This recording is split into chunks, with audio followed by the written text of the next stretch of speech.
성경 봉독하겠습니다. 이사야서 37장 30절에서 32절까지, 이사야서 37장 30절에서 32절까지 같이 봉독하겠습니다. 왕이여, 이것이 왕에게 징조가 되리니 올해는 스스로 난 것을 먹을 것이요, 둘째 해에는 또 거기에서 난 것을 먹을 것이요, 셋째 해에는 심고 거두며 포도나무를 심고 그 열매를 먹을 것이니이다. 유다 족속 중에 피하여 남은 자는 다시 아래로 뿌리를 받고 위로 열매를 맺으리니, 이는 남은 자가 예루살렘에서 나오며 피하는 자가 시온산에서 나올 것임이라. 만군의 여호와의 열심이 이를 이루시리이다. 아멘. 우리가 이제 매주간 계속 이어서 이사야서를 같이 묵상을 하고 있습니다. 그 중에서 오늘은 이 본문의 말씀을 가지고 여호와의 열심이라는 주제로 생명의 메시지를 같이 나눴으면 좋겠습니다. 여호와의 열심이라는 말을 예를 들면 요지를 먼저 말씀을 드리자면은, 하나님께서 우리를 구원을 하시고 구원하는 그 모든 과정을 주관을 하시는데, 그때 하나님께서 보이신 그 전심전력의 열정을 여기서 여호와의 열심이다, 이렇게 이제 표현을 하고 있습니다. 그러니까 다른 말로 얘기하면은 하나님께서 우리의 구원을 주도하신다는 얘기죠. 늘 우리가 같이 묵상했던 바 그대로 히브리서에 나온 그 고백, 그게 구약에서도 이렇게 우리가 확인을 할 수 있는 것이죠. 우리에게 믿음을 심어주시고 또 온전하게 하시는 그분 예수를 바라보자, 히브리서의 고백이지 않습니까? 그 고백이 그 이사야서를 통해서도 우리에게 나타나고 있죠. 그래서 우리를 구원하시는 그 하나님의 역사, 그분이 구원의 그 계획을 먼저 세우시고 또 실행하시고 또 실행한 그 결실을 완성할 때까지 진행을 하시는 그런 역사를 베푸신다. 그 가운데 그분의 열심이 우리를 온전한 구원의 자리로 인도한다. 이게 여호와의 열심이라는 그 어구의 그 요지입니다. 그런 뜻이 이스라엘 역사 속에서도 이루어졌고 오늘날 우리의 삶 가운데서도 이루어지고 있습니다. 오늘 본문은 이제 우리가 조금 역사적인 배경을 같이 조금 생각해 봐야 되는 부분인데요. 구약에서 히스기야 하면은 이제 믿음의 왕으로 많이 알려져 있지 않습니까? 믿음의 왕이고, 특히나 인간으로서 기대할 수 없는 그 기도를 통해서 기대할 수 없는 기도를 통해서 수명을 연장하는 그런 기적을 체험한 그런 왕이죠. 그래서 이 히스기야를 통해서 하나님께서 인간을 구원하신다는 것이 어떤 것인지를 실제로 보여주는 하나의 통로죠. 사람이 생명을 연장한다는 게 있을 수 없는 일이죠. 이제 히스기야가 기도를 하자 하나님께서 그 기도를 받으시고 수명을 15년이나 연장을 해 주셨거든요. 이게 하나님의 구원의 하나의 표상이죠. 하나님께서 구원을 하실 때는 이 초월적인 능력을 발휘를 하시는 것이죠. 인간이 범접할 수 없는 그런 능력을 발휘를 해서 구원의 그런 은혜를 베푸신다는 것이죠. 히스기야가 체험한 그 경험이 바로 그런 것이죠. 구원의 그 과정 속에서 하나님께서 어떻게 일하시는지 이사야를 통해서 이제 히스기야를 통해서 이제 보여주셨는데, 히스기야는 실은 그 질병도 있었지만은 그 국가적으로도 굉장히 어려운 시절을 보냈죠. 그 아수르 제국의 예를 들면은 위협을 늘 받고 또 실제로 침공을 당한 그런 이제 상황을 히스기야가 맞이한 그런 상황이죠. 우리 본문도 그것과 관련이 되어 있기는 합니다. 지금 그 아수르라고 하는 그 제국을 우리가 뭐 뚜렷한 자료가 없어서 어떤 위용을 가진 그런 나라인지 알기는 어렵지만은 파편적으로 알려진 것은 그 아수르 제국의 포악성, 이런 것들이 역사적으로 많이 알려져 있습니다. 굉장히 잔인한 그런 제국이다. 그래서 정복한 그 나라에 예를 들면 남자들은 거의 다 죽이고, 뭐 우리가 상상할 수 있는 잔인한 일들, 그런 일들을 많이 저지른 그런 제국으로 알려져 있죠. 그 제국이 이 유대 왕국을 지금 침범을 한 거예요. 그래가지고 예루살렘 성을 둘러싸고서 위협을 가합니다. 위협을 가하는데 그 위용이 얼마나 대단했냐면은 하나님을 거론하는 거예요. 이 왕이 이런 세계를 정복하는 그 가운데 어떤 신이 이 왕을 가로막은 그런 왕이 있더냐 이렇게 얘기를 해요. 그러면서 너희들이 믿는 그 여호와라는 신도 그 중에 일부일 뿐이다. 내 나가는 길에 그 여호와라는 신이 과연 나를 막을 수 있을지 한번 보자. 이런 식으로 이제 얘기를 한 거예요. 하나님을 정면으로 이제 모독하는 이제 그런 발언을 한 거죠. 그러니까 그런 말을 듣고 있는 그 유대 백성들이나 그 히스기야는 얼마나 참담한 심정이었겠습니까? 그때 히스기야가 이런 말을 하죠. 해산을 해야 되는데, 여인이 해산을 해야 되는데 해산할 그 힘이 없다. 그 참담한 심정을 이제 그렇게 얘기하는 거죠. 해산의 그 고통이라는 것이 임박했을 때 얼마나 두렵고 또 얼마나 큰 그 생명을 바치는 그런 노력이 있어야 됩니까? 그게 임박한 현실인데 힘이 없는 거예요. 그런 상황이라는 거죠. 그런 상황에서 참담하게 이제 하나님 앞에 무릎을 꿇고 구원을 요청을 합니다. 그래서 하나님께 이제 기도를 하니까 그 기도를 하나님께서 받으셨죠. 받으셔서 이사야를 보냅니다. 하나님께서 그 기도를 받으셨다는 사실을 알리면서 이사야를 통해서 너를 구원할 것이다. 이 유대 왕국을 구원할 것이다. 그러면서 예언을 하게 하시거든요. 그 예언의 내용이 오늘 이 본문에 나온 내용입니다. 그 예언을 이렇게 했는데 이 속에 나온 그 예언이 역사적으로 실제로 임했던 그런 사건이기도 하지만은 여기서 예언되어 있는 이 모든 내용들이 실은 우리가 영적으로 하나님으로부터 구원을 얻을 때 어떤 일이 벌어지는가 그것도 암시를 하고 있는 거예요. 그래서 오늘 본문을 우리가 자세히 묵상을 하면서 우리의 구원에 그분은 어떤 예를 들면은 역사를 하시는지 여기에 여호와의 열심이란 말이 나와 있는데 어떤 종류의 열심을 우리에게 베풀어 주시는지 그리고 열심을 우리에게 베푸셨다면은 우리는 그냥 받고 이렇게 가만히 앉아 있을 수는 없죠. 그럼 그 열심에 대해서 우리는 어떻게 호응을 해야 될까? 그런 것들을 우리가 같이 한번 살펴봤으면 좋겠습니다. 자, 오늘 본문에서 구원의 징조를 이렇게 일러주시죠. 이사야를 통해서 왕이여 이것이 왕에게 징조가 될 것입니다. 그러면서 올해는 스스로 난 것을 먹을 것입니다. 이렇게 얘기를 해요. 이게 무슨 말입니까?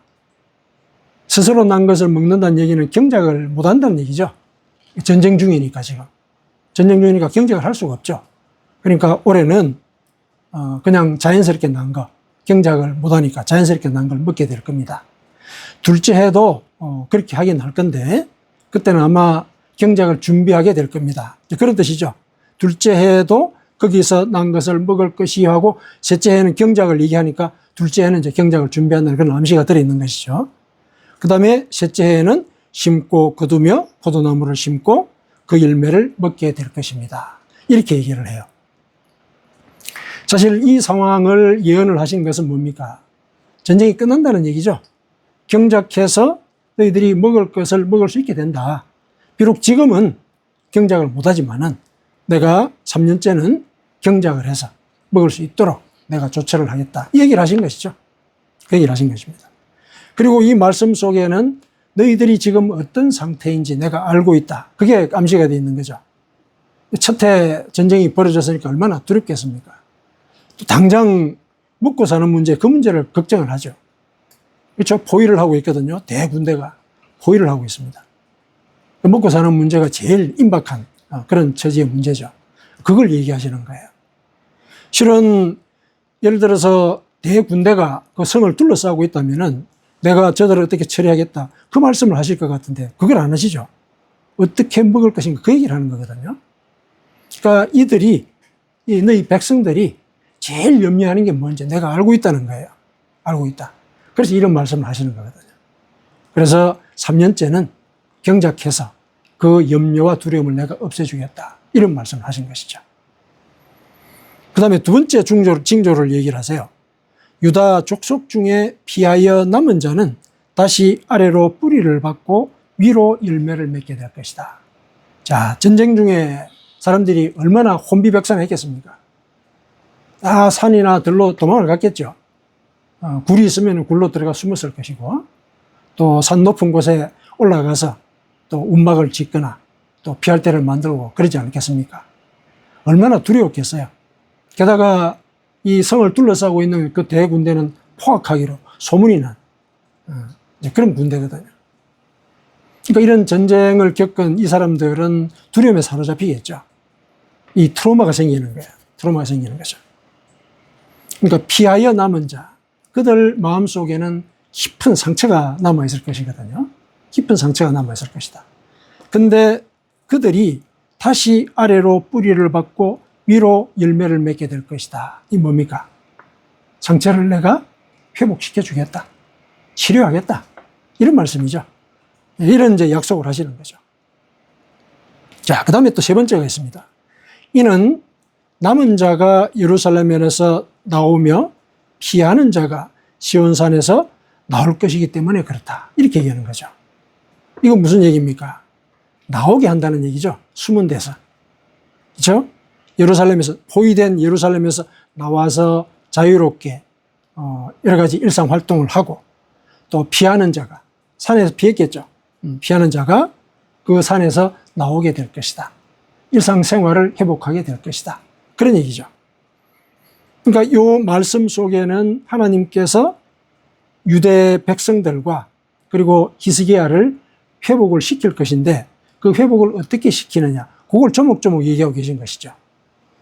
그러니까 제일 첫 번째는 일상생활 속에 가장 긴요한 것, 먹고 사는 문제이죠.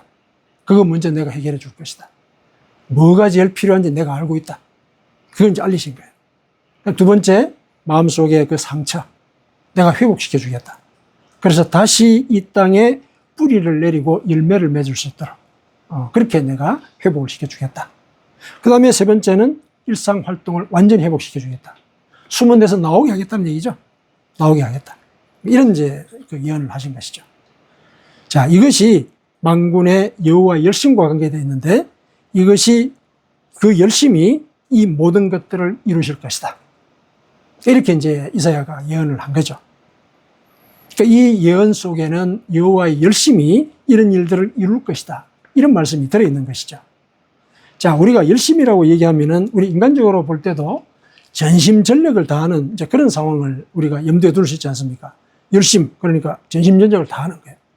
전심전력을 다한다고 얘기했을 때 구체적으로 보면은 거기에는 지적인 노력, 그 다음에 정서적인 노력, 의지적인 노력, 이게 다 들어가는 거죠. 그래야 이게 전심전력을 바치는 게 아닙니까? 하나님이 유대 백성을 구원할 때 이 세 가지 측면의 노력을 다 기울이시겠다는 거죠. 그러니까 오늘 그 예언에 그 세 가지 측면이 다 들어있는 거예요. 그러니까 지적인 측면의 노력이 뭐냐면 내가 너희들에게 뭐가 제일 필요한지 내가 알고 있다는 거예요. 군대를 어떻게 물리칠 것인가 그 얘기가 아니고 먹고 사는 문제, 생명의 문제, 너가 제일 염려하는 게 그거 아니냐. 내가 그거 알고 있다. 생명을 구하게 해주겠다. 이거 알리신 것이죠. 그리고 상처, 그 두려움, 거기서 내가 벗어나도록 해주겠다. 이 정서적인 회복을 내가 해주겠다. 이 얘기를 하시는 거죠.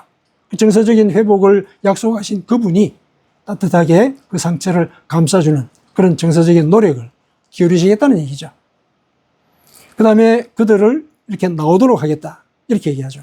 하나님께서 이들을 구원하고자 하는 그 예언을 하실 때 여러 가지 표현들을 이사야를 통해서 얘기를 했는데, 이들을 구원하기 위해서, 그러니까 이들이 숨은 데서 나오도록 하기 위해서 하나님이 해산할 여자처럼 부르짖겠다. 이런 얘기를 하세요. 해산할 여자처럼.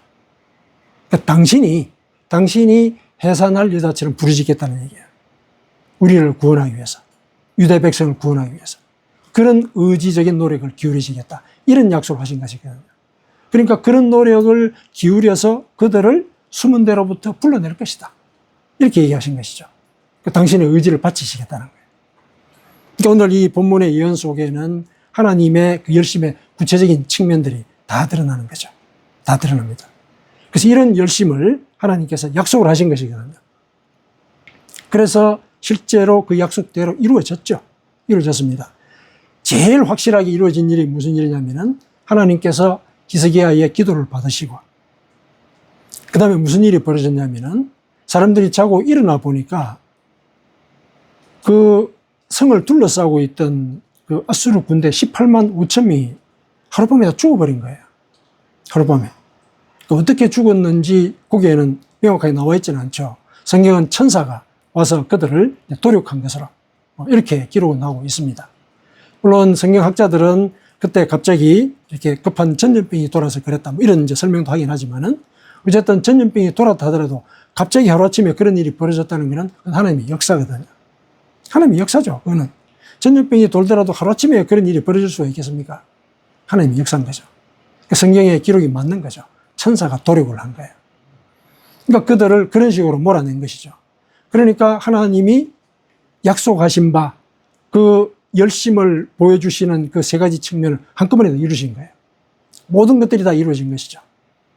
그리고 그 전에 물론 그 성을 둘러싸고 있던 그 아수르 제국의 대왕의 신하가 이제 특명을 받고 예루살렘으로 오기는 왔거든요.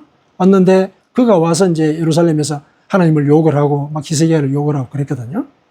근데 그 실제 그 왕도 같이 내려와 가지고 주변국의 다른 나라들을 정복을 하고 있었는데 갑자기 자기 본국으로 돌아갔어요. 본국으로. 그 본국으로 돌아가 가지고 무슨 일이 있었냐 하면 아마 그 안에 정변이 일어났던 것 같아요. 그래가지고 돌아갔는데 그 다음에 들리는 소문은 이 왕이 아들들한테 살해를 당한 거예요. 살해를 당했어요. 그러니까 하나님은 문제를 해결하시는데 그냥 병사들만 죽인 게 아니고 이 일을 일으킨 그 아수르 제국의 왕까지 죽여버리는 거예요. 그리고 더 큰 일은 무슨 일이 생기냐면은 그 이후에 2대 흘러가서 나라가 망해버려요. 아수르가 완전히 멸망을 해버려요. 이 바벨론 신흥 제국에 의해서 멸망이 되긴 되는데 하나님을 모욕한 거, 그거 내가 기억하고 있겠다 이렇게 얘기하셨거든요. 네가 나를 모욕한가? 내가 기억을 하고 있겠다. 그래가지고 나라가 망해버렸어요. 물론 이제 그 이후에 바벨론 제국에 의해서 또 유대가 또 괴롭힘을 당하긴 하지만은 어쨌든 하나님을 모욕한 그 아수르 제국이 그런 식으로 멸망을 하게 되죠. 그 모든 과정 속에 하나님의 열심이 그곳에 작용을 했고 그 열심을 통해서 유대 백성들은 구원을 얻게 된 것이죠. 자, 이런 구원의 역사가 이루어졌을 때 우리 인간이 그러면은 그 구원의 은혜를 받은 것에 대해서 어떻게 대응을 해야 되느냐. 이거 우리가 생각을 해야 되는데 사실 참 그러지를 못해요. 은혜 받을 때 마음하고 또 그 다음에 우리가 해야 될 일에 대해서 고민하는 거 다른 문제인 거예요. 왜 그렇게 얘기할 수 있느냐. 그건 이제 우리의 개인적인 경험으로서도 그렇게 고백할 수밖에 없지만 히스기야가 꼭 그와 같은 얘기를 할 수밖에 없는 그런 일을 저질렀거든요. 이 아수르 제국이 물러가고 난 뒤에 히스기야가 병이 들었어요. 병이 들었습니다. 그래서 이사야를 통해서 예언을 하시기를 너 살지 못한다 이렇게 얘기를 했습니다. 그러자 히스기야가 하나님께 무릎을 꿇고 기도를 했습니다. 그 기도를 하나님이 받으셨죠. 받으셔서 그에게 15년을 더 이렇게 연장하는 그런 은혜를 내리셨죠. 얼마나 기쁜 일입니까? 은혜를 겹으로 받은 것이죠. 나라도 구하고 자기 병도 낫고. 실은 그가 병이 나은 그 상황이 유대의 그 역사적인 그 예를 들면 해방, 그것과 사실 병행하는 거죠. 병행하는 겁니다. 죽을 병에 걸리지 않았습니까? 그 유대가 아수르라고 하는 그 이렇게 난공불락의 그런 적을 맞이한다는 거, 그 죽을 병에 걸린 거랑 마찬가지죠. 그런 상황에서 하나님이 기도를 들으시고 히스기야를 예를 들면 생명을 연장을 시켜주시고 또 유대 백성도 그런 어떤 그 죽음의 사자들이죠. 그들 앞에서 구원해서 나라를 이어갈 수 있도록 했으니까 이 병행하는 일이에요. 하나님의 열심이 이렇게 이루어진다는 걸 이렇게 겹으로 보여준 것이죠. 히스기야가 개인적으로 그걸 경험한 것이죠. 그랬는데 병에 낫고 나서 무슨 일이 있었냐면은 신흥 제국인 바빌론에서 히스기야가 죽을 병에 걸렸다가 나았다는 소문을 들었어요. 그래가지고 사신을 보내가지고 축하 인사를 보냈거든요. 근데 축하 사절이 왔어요. 근데 뜬금없이 히스기야가 그 사절들을 데리고 왕궁의 창고를 다 열어 보인 거야.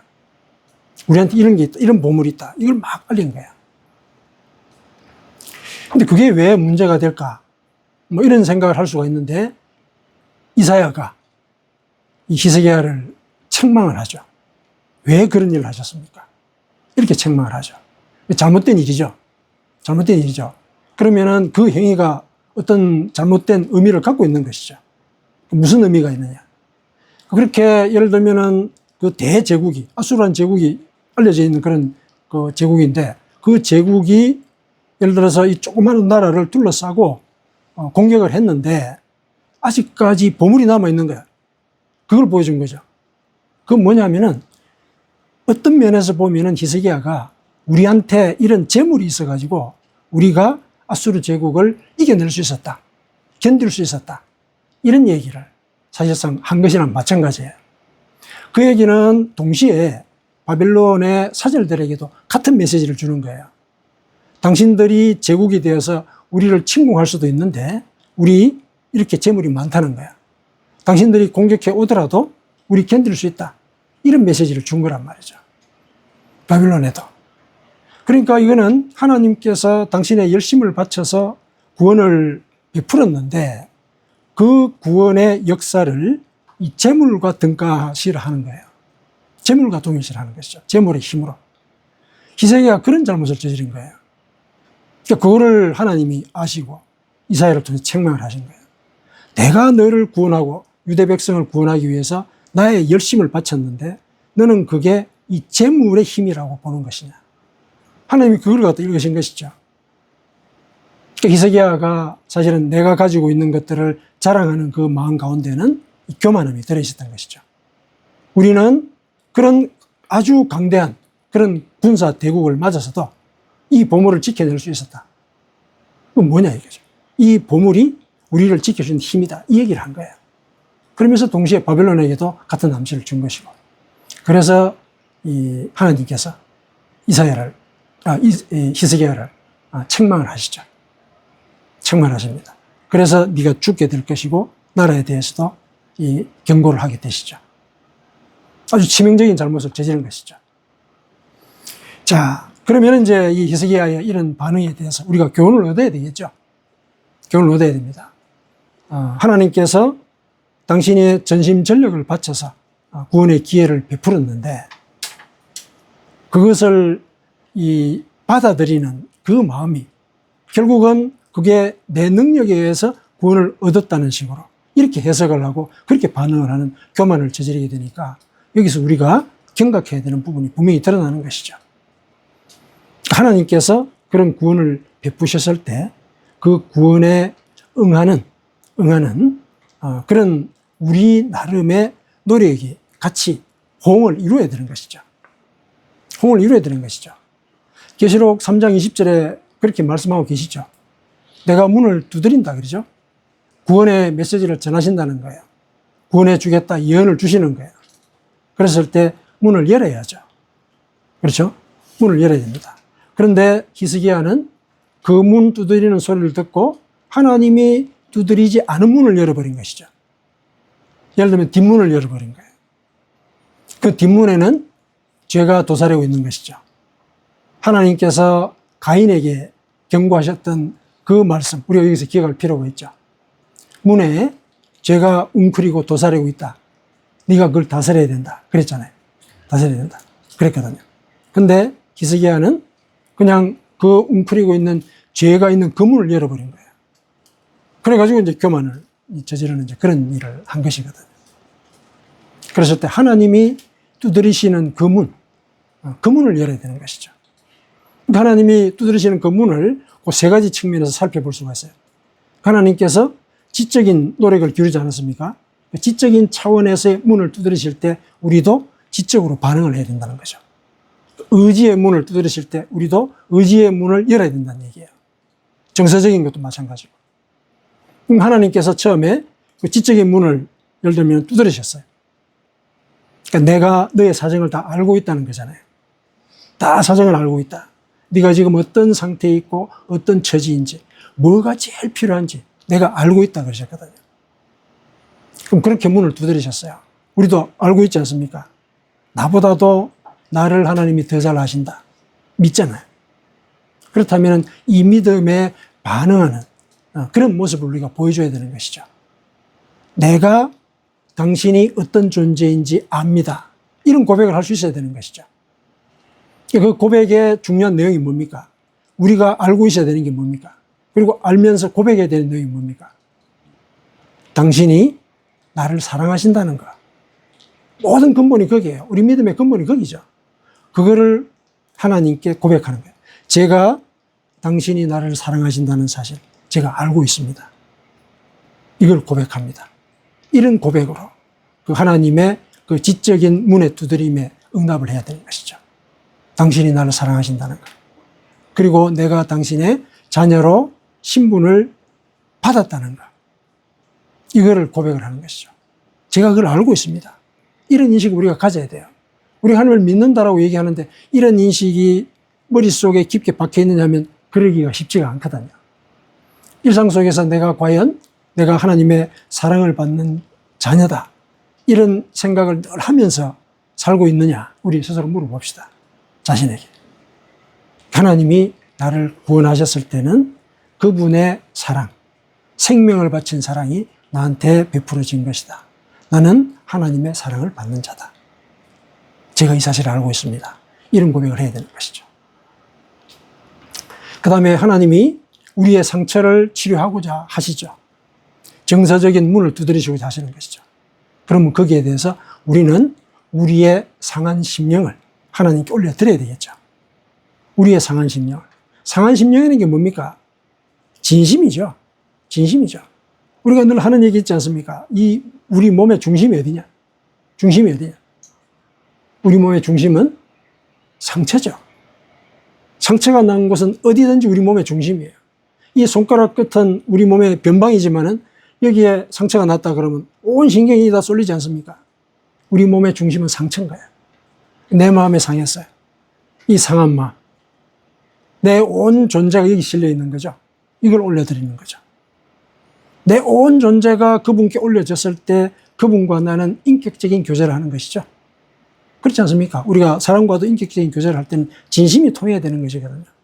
그 진심이라고 하는 것이 내 상한 심령. 이걸 교류를 할 때 인격적인 관계가 이루어지는 것이죠. 하나님께도 그래야 된다는 얘기죠. 나의 상한 심정. 그걸 올려드리는 것이죠. 나의 현재의 지금 고민. 내가 생각하는 하나님의 모습.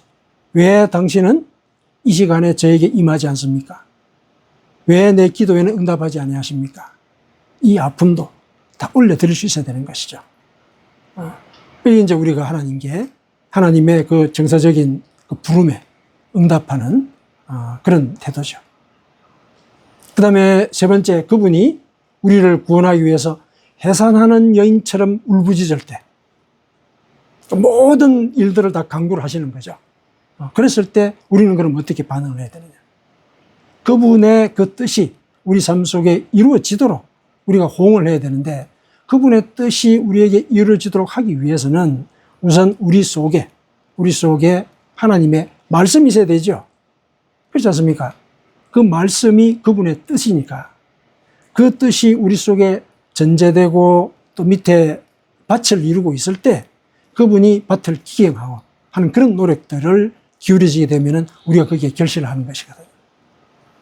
그래서 우리가 그분의 말씀을 따라서 우리의 그 개인적인 욕망 또 정욕과 탐심 이런 것들을 십자가에 못 박는 그런 노력들을 기울여야 되는 것이죠. 우리의 의지를 바쳐야 된다는 얘기죠. 자, 그랬을 때 우리가 그분이 우리에게 베푸신 그 열심에 호응을 하는 그런 신앙생활을 할 수 있게 됩니다. 그것이 실은 히스기야의 그 실패를 통해서 우리가 얻어내야 되는 그런 영적인 교훈이죠. 근데 히스기야면 우리가 나무랄 수는 없죠. 우리가 그러한 존재니까. 그렇지 않습니까? 우리가 히스기야에게서 우리의 모습을 볼 수 있어야 하겠습니다. 그래서 하나님의 그 열심이 이렇게 구체적으로 우리에게 베풀어질 때 우리도 그 각각의 그분의 열심에 대응하고 반응하는 이런 노력들을 같이 기울여야 하겠습니다. 아멘. 아멘.